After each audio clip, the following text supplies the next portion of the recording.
सकल जीव अनंत नमन वंदन। देखिए, शिवमस्तु सर्व जगत परित निर्ता भवन्तु बुद्धिवना दोषा प्रयंतु नाशम सर्वत्र सुखी भवन्तु।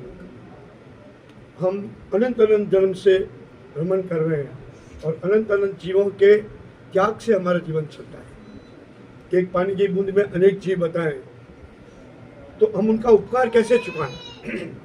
तो हम बोलते हैं नमो अरिहंतानम, तो हमारे मन में यह अर्थ आता है मैं अरिहंत परमात्माओं को नमस्कार करता हूँ। अब इससे आप आगे बढ़िए। नमो अरिहंतानम, विश्व के तीनों काल के सकल अरिहंत परमात्माओं को 84 लाख जीवाणु के सकल जीवों का अनंत नमस्कार हो। आपका ऋण चुकता है। मैं कर रहा हूं नहीं, तीनों काल के जितने अरिहंत हो गए हैं, जितने अरिहंत विचरण करते हैं, अनंत अनंत काल बाद जितने अरिहंत होंगे उन सबको मैं 84 लाख जीवाणु के सकल जीवों की ओर से नमस्कार करता हूँ। ऐसी भावना रखना।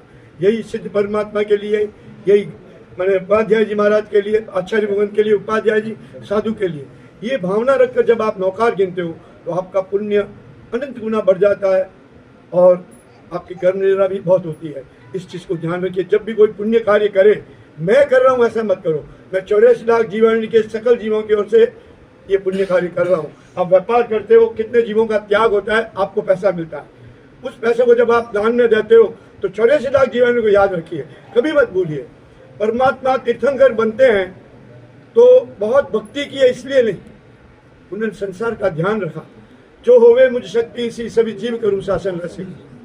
मैं अगर मेरे को शक्ति हो, मैं संसार के सब जीवों को शासन का रसिक बनाकर मोक्ष ले जाऊं। उनको मालूम है संसार के कभी जीव मोक्ष नहीं जाएंगे, ये संसार कभी खाली नहीं होगा, लेकिन फिर भी वो ऐसी भावना करके सब जीवों से जुड़ते हैं। इसी तरह से आप नौकार मंत्र का जाप करते रहे, मैं शुभ काम करते समय, पूजा करते समय मैं पूजा कर रहा हूँ नहीं, मैं 84 लाख जीवाणु के सकल जीवों की ओर से आपकी पूजा कर रहा हूँ।